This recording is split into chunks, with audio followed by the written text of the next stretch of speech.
Joining me now in Sydney here is Dai Le. Dai, great to have you on the program. Thanks, Peta. I have to say, you were one of the first MPs I saw really early on talking about cost of living, talking about just, like down to groceries, filling up the car. We've talked a lot about power bills, but the really practical household level difficulties people are going through.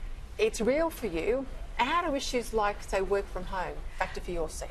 Look, I was the first in Parliament to ask a question around the fuel excise tax cut, put it to the Prime Minister, to the Treasurer, because at the time we were getting a lot of excise tax from fuel.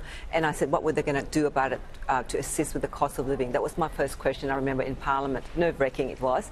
And so for my community at the moment, cost of living such as energy bills for a business has gone from September 2024, earlier, from about $4,000 to about $9,000, $12,000 in energy bills. So that's a lot for a small business on a monthly bill. Insurance gone up, grocery prices have gone up. So people are talking about practical things that are impacting them on a day-to-day basis. The work from home, the majority of our people actually work in factories, retail workers, they're nurses, they're truck drivers.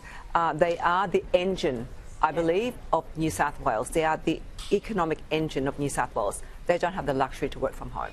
No, work from home is a middle-class job where you can work from your kitchen with a laptop, and I'm not being disparaging about it, but it doesn't apply to most jobs in parts of Western Sydney. If they are hurting, are they blaming Labor and the Prime Minister for their pain? Look, in my door knocking that I have done over the last 12 to 18 months, a lot of people have obviously very frustrated that Labor have not delivered for them in terms of interest rates have gone up 13 times, and of course we've had the reduction of 1, but there's still that 12 rises. So people with mortgages are still feeling that pain. And gas, a lot of our small businesses use gas as a means to obviously provide services, restaurants and all that stuff. Insurance have gone up. So people are still saying, what is the government doing for us? So they acknowledge the government has provided some small form of relief through the energy rebate, but they know it's just a very short-term and one-off.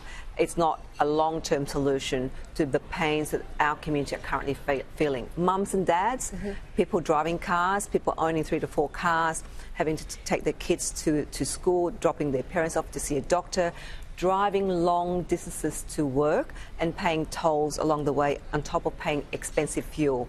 So there are many things that I think Western Sydney, and in particular people in Fowler and families, are experiencing that many in other places in the other electorates are not feeling.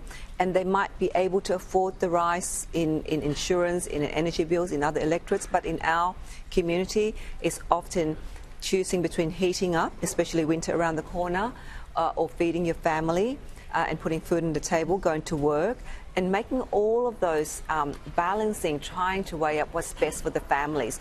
And families are very big in our community in Fowler. And in West Sydney. Family sizes too, and extended families in the one huge, room. huge. The ghost of Christina Keneally still looms over the seat of Fowler for Labor, and we know it does because when the Prime Minister was out there just the other day, he had to basically apologise for parachuting in Christina Keneally. Yes. Now, he said he had nothing to do with it. Well, it was a captain's pick. My understanding, it was captain's pick. So I know that the Prime Minister, it was the decision to have Christina Keneally there. So look, if he acknowledged it was his mistake, that's great. You know, you as a leader, you would have to often acknowledge if you've made a mistake and own up to that. That's good if he did acknowledge that. But I know that it was a captain's pick. So he picked that. And now, back then, he did not want the current candidate he's picked. So she's a second choice. So there's no way we're now expecting to get a second choice, that Labor's second choice, to be our candidate. So I think we need to respect our community, and he needs to respect our community better and not take our community for granted, because I think in doing this, in giving us their second choice, Labor's second choice, once again, they're thinking that we're second-class citizens. And I think that our community deserves better than that. Just quickly, what about the Greens? How much are they playing into politics in Fowler? Look, they don't play that much into Fowler at all, but I think my warning is that the Labor and the Greens are really going to be bad because, you know, Greens will preference Labor. So that combination of Labor and Greens, how will that impact our economy and our society? And that is something that I think from our community is going to be quite concerning. Good luck in the campaign, Dai Le. Thanks, Peter. Thanks for your time. Thank you. All right, quick break.